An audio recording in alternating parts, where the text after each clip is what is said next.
Hello everyone, this is DM Gashbad, and I've got a new terrain project, and I thought I would share my progress with that. What I'm trying to do is set up some hangar-style warehouses for my industrial table for the Batman miniature game and the Marvel Universe miniature game. And so, to start with, I've cut this piece of MDF particle board. It's about 15 it's about 15 inches long by about 10 inches wide. And the reason for that is, well, first off, I went and I took photos of the kind of building that I want, and I might show those real soon.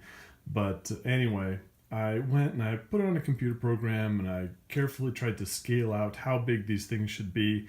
And when I finally got all the measurements, either I got it really wrong or the final building would just be way too big to be practical on the table. I mean, it would take up almost half the table itself. So I just went and kind of scaled it down, kind of eyeballing it to make it more usable. So what I ended up with is, so you know the hangar style buildings, they're basically semicircles connect on either end. So I went through all my stuff and I found something that was about the size that of circle that I wanted. So I found this pie plate, and so I took a piece of foam board on here and I measured out and I found out it was about 9 inches wide. So I took my foam board, cut out a series of semicircles like this. So I plan on making two buildings, might as well make two at once, at least that's the concept. So I've made three of these. So as you can see, my MDF is 10 inches wide, these are 9 inches wide, about 4.5 inches tall. So I'm going to have three of them stacked like that. Anyway, what I've also done is I've also flattened out, you probably can't tell really easily, but I've flattened out that top area. And that's because I plan on actually making the very top of it as flat as possible so that you can actually have Batman miniatures up on the roof without too much danger of them tipping over and falling off. Anyway, it's pretty subtle. I think it'll be fine. And that's kind of the idea. I don't want people to look at these things and think there's this weird top to them. But again, I also don't want the miniatures to just tip over. So anyway, so yeah, I cut out my two chunks of MDF. I cut out my 6 semicircles. And again, some of these, oops, did I cut out 7? I cut out 7 for some reason. Oh, weird. Oh well, I have an extra. How did I manage doing that? Oh well. Anyway, some of these Marvel and Batman Universe miniature game, excuse me, some of these Batman miniature game and Marvel Universe miniature game models are pretty heavy. They're kind of sizable chunks of metal. So I'm cut out a couple extra supports. These will go in between those things like that. And then I've cut out a series of strips. So after I glue those between the semicircles at the top, this will go over them, okay, and that'll make a nice solid ramp for models to run back and forth on, hopefully. And then I made a series of smaller strips, the idea being that these will just add a little extra support. I didn't want to go and make a whole thing of cardboard covering the whole thing right away, but these will just be a little added support. It'll also be flat areas for me to attach windows on the side. So yeah, anyway, those are the basic components for the time being. And so the next step is to, well, number one, I have to cut out kind of like a big garage door shape here on one side of these, and then I'm going to glue it all together. So we'll check back in when I've done that. This is an update of my hangar warehouse project. As you can see, I've cut out the main doors, those garage door style entryways of the hangars, and just for a sense of scale, there's a little car to fit in there. So that's about how that goes. As you can see, they are definitely not going to be too small. They did turn out to be pretty big. I went and assembled the whole thing. So as you can see, I put some support pieces on the side here. This will be where the windows go. And up here, that's my flat area so models can walk around there. And again, there's a little guy there for sense of scale. I did bevel the edges of the MDF base, but yeah, that's how that's going. Again, I got 2 of them, and there you can see you can have a person walking around on top. So the next step, I figure, is to start putting some of the details down. Doorways, the main door here, windows, that kind of thing. And then what we're going to do is we're going to take this cool corrugated paper. This is a scrapbooking paper that you get at Michael's, and I really like this stuff. The corrugations are a little smaller than what you might find in regular cardboard. Plus, like the packing rolls you could get at one of those office supply stores. So it's a little bit more in scale to what should go on these buildings. It's a little bit more expensive, but it's certainly a lot cheaper than getting the plasticard stuff at model railroad shops. Anyway, so once I have the frames all done, the windows all set and all that kind of thing, then it just comes down to buying a bunch of this stuff and covering these warehouses with stuff that will hopefully make it look like cheap corrugated siding, because of course this is either going to be Starling City or Gotham City, and why make a building out of expensive stuff when someone's just going to go and take it over for criminal gangs or blow it up or something like that. Another update on the warehouse project. So as you can see, I have cut my little rectangle U shapes out of cardboard, and I've made my doorways. So there's that over there, and again on the other side of the building. And I've also taken these little coffee stirrer sticks and I've put those against the inside of the big door frame, and I took some of that corrugated craft paper and made like those garage doors, and again on that side. And I have something a little different in mind for the windows. So I've cut out all these little cardboard windows, which were kind of a giant pain, but I have a special idea about how to do these. So I'm not actually going to attach those yet. Those will come on later. Anyway, so they got 3 for each side, so they'll go kind of like that. And then I got the 2 big ones. Each of these hangers has 2 big ones, and they'll go on that side there. And as I said, I'm not attaching those yet. So the next step again is I'm going to take this corrugated paper, and that's going to cover this whole thing. But I have run into a small problem. My supply source for that no longer carries it. It's on clearance now and I can't get it. So I had to order it online, so this project is going to be delayed a little bit. So if you listened to the first thing and heard me say, oh, go to Michael's to get this, don't do that because it's not there anymore. Sorry about that. But it is just corrugated paper, but I like this particular kind, so I went and ordered it from their website. But yeah, that's going to slow this project down, which is too bad. But hopefully we'll check in when this thing moves on a little bit further. Okay, so we're back. I had a big delay on this project. As you know, part of the reason was that I ran out of this corrugated paper and I had to go and special order some.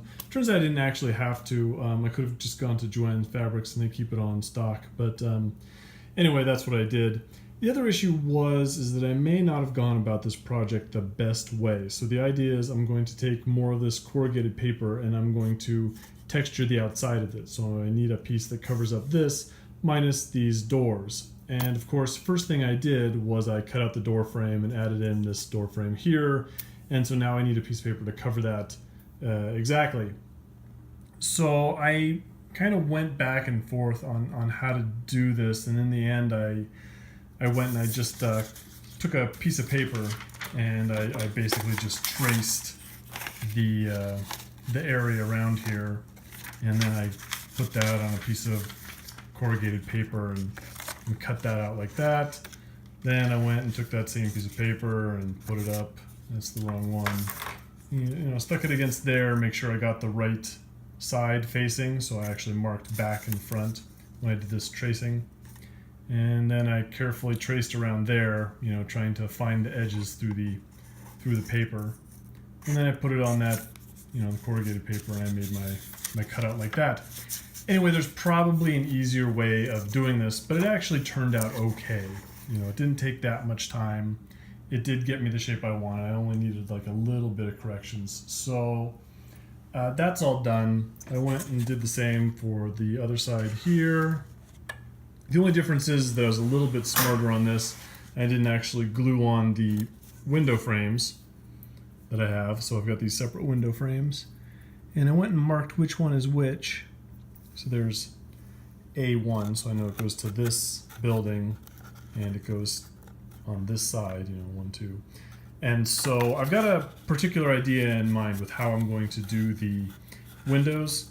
I'll get back to that later, though. For the time being, I have, made my cutouts to go along the backs and the fronts. All I have to do is glue those on, and then I will work on doing the exact same thing over the sides. And I'll check back in with you when I get that done. Okay, so I've gone and I've put the textured corrugated paper along the sides. It went a little bit better than I expected. I did make a couple measuring errors here and there, but I don't need to go into all that. Anyway, you may notice I've cut out these window holes along the area that I strung the supports. So I kind of had to be a little bit careful about that. But anyway, you can see those are going to go in like that, but I'll get to that in a bit. Anyway, I've got to step back for a second and figure out what the next part of this is. I will come back to when I know. Okay, so it's the next day and kind of a lot has happened. I've finished constructing these hangars and they are ready for paint. So yesterday, you remember, I couldn't quite figure out what I was going to do next. And so what I did was I just added in a bunch of details. I took little bits of plastic rod, just some old spear shafts and things from Warhammer Fantasy, cut those down, and I added like little doorknobs and deadbolts on the doors. I constructed these little meters for the outside using wooden dowels and cutoffs of the MDF sprues that you get for some of the nice terrain right there and there. And this is cut down, I think it's like a Warhammer Fantasy orc club, one of those big spiked clubs. I just kind of sliced that down and made the meter there. On the back, I added a little light for the back, just out of odds and ends. These are like, I don't know, little plastic screws and clip-offs. I just kind of went around the garage and found little bits and just sort of stuck them together. So, these are another things, this little vent or whatever you see on the tops of buildings. I kind of stuck those in there and there. And then at the very end, I coated the edge of the base with glue. Sorry, I don't know if you could see that. Coated the edge of the base with the glue and just sprinkled a little sand on it to give it some texture. So, you'll notice I have not attached the windows yet. That is by design. So yeah, the next thing to do is to hit it with some spray paint for an undercoat.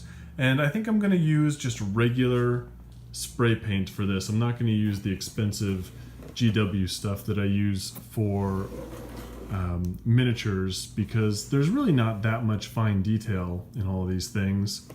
And I don't want to spend the money on something this large. It'd really eat up a lot of spray paint, I think, so I'm being cheap. Okay, so we've got these things undercoated, and now we're ready for the real work to begin. I think everything's going okay so far. And here we have the hangars after their base coat. A couple things about this one. As usual, I used this nice cheap Delta Ceramcoat Territorial Beige. Thing is, that stuff's getting kind of hard to find, and so this thing really drank up a lot of paint. It took like 3 coats to get it like this. I know I said that MDF really soaks up a lot of paint, but this cardboard, this corrugated paper really does too. Which is kind of a bummer because this paint's getting harder and harder to find. Like the craft stores don't carry a lot of it. It's not as good a selection anymore. I might have to go and start ordering this stuff online, which is not a great sign. That's what I used to do with my paintbrushes before they stopped making it altogether. So I don't know if the deal is if ever since they built the casino, little old ladies go there instead of spending their time doing toll painting and stuff. But anyway, yeah, I'm a little unhappy with my favorite paints being kind of hard to get, especially for big projects like this where I really don't want to use expensive paints. Anyway, the last thing is, one of the problems of doing these both together as opposed to doing one at a time is that if I find mistakes, then I can't go and fix it for the next one. So for example, I wasn't paying a lot of attention to to the orientation of the paper when I cut it. So for example, here I did this one right, but over here when I cut this out, I didn't notice that the corrugations were horizontal, and I would have preferred them being vertical, and the same for the sides. Someone really pays attention to this thing, and I'm not exactly sure who would. I think they would say the corrugations should go vertical as opposed to horizontal. It'll probably look fine, but you never know. Someone might notice that they don't look exactly correct for the most part. I'm sure somewhere you can find hangar-style buildings like this where the siding is oriented that way, but you never know. Anyway, that's what I got. The next step is I'm going to put a big wash of brown iron oxide on the whole thing, and then we'll keep going with the painting. Here we have the hangars after the wash.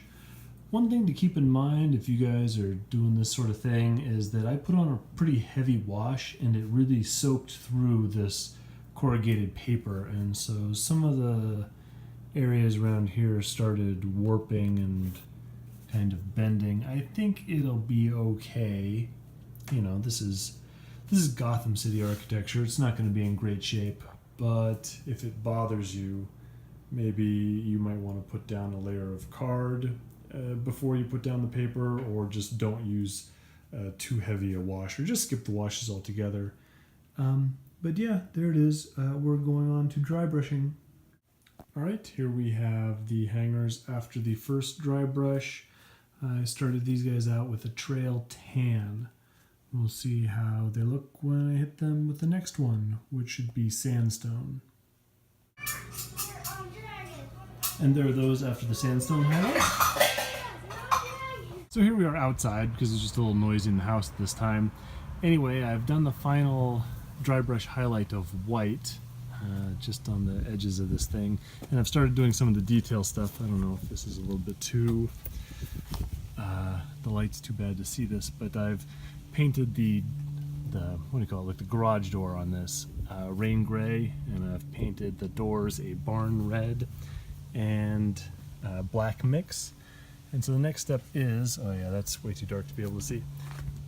So the next step is I am going to hit the barn doors with a, the barn door red doors with a black wash, and this with either a charcoal wash, probably a rain gray and charcoal wash. And so we're just kind of moving along. Okay, so I did the washes on those, and while those are drying, I'm going to go on with the next step of the project. And I mentioned that I had something particular in mind for these windows. And the first part of that is, if you watched my video on batch painting architectural details, I'm going to do the same sort of thing. So I've got all the little window frames cut out, and I've taken just this cardboard box, and I've sprayed a bunch of spray adhesive, this garbage sort of thing here, and yeah, and so I just lightly coated the box top with spray adhesive, and I stuck these windows on here, and I'm going to paint them all in this cardboard box, and you'll see what the end result there is. So the next thing I'm going to do is I'm going to hit it with another an undercoat of that just regular black spray paint, and then I'm going to start painting those separately. Okay, so those are undercoated. I'm going to paint these exactly like I painted the rest of the hanger. I'm just going to hit it with the territorial beige. I'm going to skip the wash. Then I'm just going to do the same dry brush as I did earlier. So I'll probably check back after all that is done. I'm going to leave this an extra long time to dry because I don't want to get spray glue in my brushes. Here's another update on this project. So I took the doors, gave them a couple highlights of barn red and red iron oxide. The garage doors, I went and highlighted that with rain gray, drizzle gray, and a little white.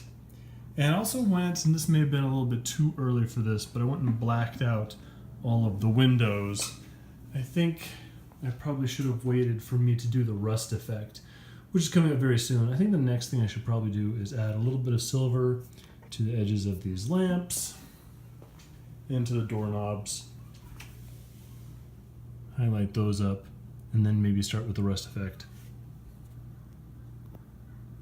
Here they are after adding a couple splotches of watered down brown iron oxide.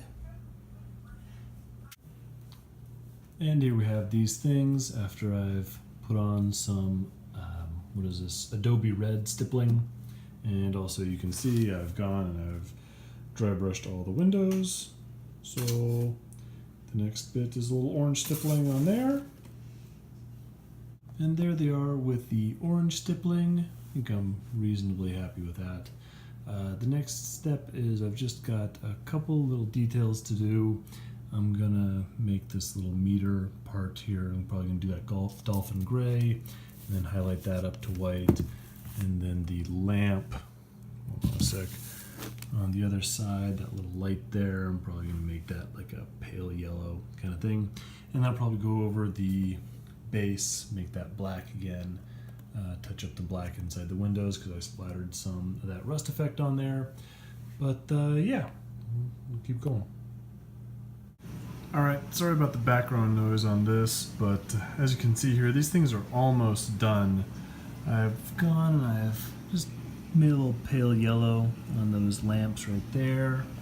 And let me shift this around to the other side. I will use the hand that works. There we go.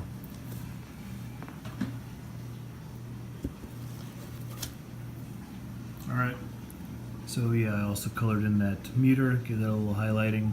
I touched up the base. One of the last things I have to do is I'm just going to go over a couple of shades of dark gray and highlight that, just dry brush that along the edge. And that's just about it.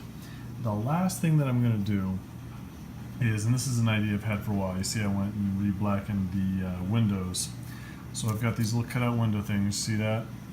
So what I'm going to do is I've been saving these packs that the Night Models sells their stuff in, and I'm going to cut out little sections of them to fit these things, and I'm going to glue them to the backs of these windows, and then I'm going to glue those in into there like that. And so the idea is that it'll give the appearance of nice shiny glass on everything. So I'm kind of curious as to how all that's going to turn out. But yeah, the next time I check in, this thing should be about done. And here we have about the last step in this project. So I went and attached the windows, and I highlighted the base with a couple dry brushes of lighter grays. And then I went in and I added a little brown wash to the edge of the window frames and to the base itself. And then that is the end of the project, except for, of course, sealing it with this, clear coat GW purity seal stuff. So I'm not sure what the effect this stuff will have on the little plastic, the clear plastic underneath the window frames. So, and since I couldn't be bothered to actually go and test it first, what I did was I just took some blue tape, some painter's tape, and taped over the windows. And I'm going to hit the whole thing with the clear coat, and that will be it. The next time I check in will be when this thing is completely done. And here we have the finished product. So this is everything, all based. Let's see if we can find a... So yeah, you can see the reflections off of those window panes when the light hits it the right way. I'm not sure it's really worth the trouble. Like if I couldn't just paint it black and then gloss it, and that would be fine. Maybe if I wanted to do an effect like having broken windows on a building, that would really be worthwhile. I'm not sure. Yeah, I'm not sure it's really worth it. But I have to admit, these things are really big and really stupid. They look to be about the right scale, honestly. I'm pretty happy. Like they're kind of small for hangars, but they look pretty good for warehouses or garages. They are really large, but like I said, I think they're about in the right scale. I think that for miniature games, you probably want to scale your stuff down. You want to make it smaller than it is in real life. Kind of the opposite for video games. I think they try to scale it bigger, make everything larger than in real life, but I think for miniature games, you probably are better off shrinking everything down. Even so, this takes up a bunch of space on the board. I'm not sure it's going to be that practical to actually play with. As you can see, you can put models on the top. That works just fine. We got Nissa and Slade up here and Arrow over there. So yeah, I kind of went a little crazy. I wanted to show it with the scale of some of the other stuff, especially with the models. And then I just took out all the toys from my toy box and I set up all my terrain, all my models. I put everything up there. I just wanted to see what all I had. I kind of was hoping that I would have about 3 boards worth of terrain. I have 2 boards worth. This is a pretty dense board. I think this is more terrain than I probably need. I still could use a little bit more height, especially if I'm going for those bat match specifications. They want a lot of tall buildings for the games, so I could use some more of those. But yeah, I've got 2 solid tables worth. If I were to really set this up, I probably might ditch some of the card Suicide Squad buildings. And you never know, I might paint up some more stuff soon. So hopefully that'll look a little different. Oh, that brings me to the next thing. If you are going to be in the Bay Area of California this weekend, Memorial Day weekend, that's May 24th to the 28th. Sorry about that, I'm checking my notes. Anyway, why not come down to KublaCon game convention? They're running a Batman miniature game tournament on Sunday, 11 o'clock. I'm going to be there. I'm going to be bringing this terrain. I'm going to be bringing one of these crews here. See, you got my cops. There's Flash. There's my crooks. There we go. Captain Cold and all them. Here's Black Flash coming up. Professor Pig, got him painted. Various ninjas. Two-Face Goons. Anyway, I got distracted. Who's that behind you, guy? He's coming to get you. Look out. Okay, never mind. Sorry. Yes, it's going to be part of the California Batman Miniature Game Championship Circuit. It's a series of tournaments leading up to a championship game in Sacramento. So this is, I think, going to be the first one in that. This is going to be the first year for that. So yeah, come by and come beat me up on my own tables on these new hangars. Come and kick my models off of it. It's run by one of the sidekicks for California. Should be a pretty good time. Hopefully I'll get some other stuff painted to really, I don't know, if I can get 3 tables, that would be great. I'll understand if I don't.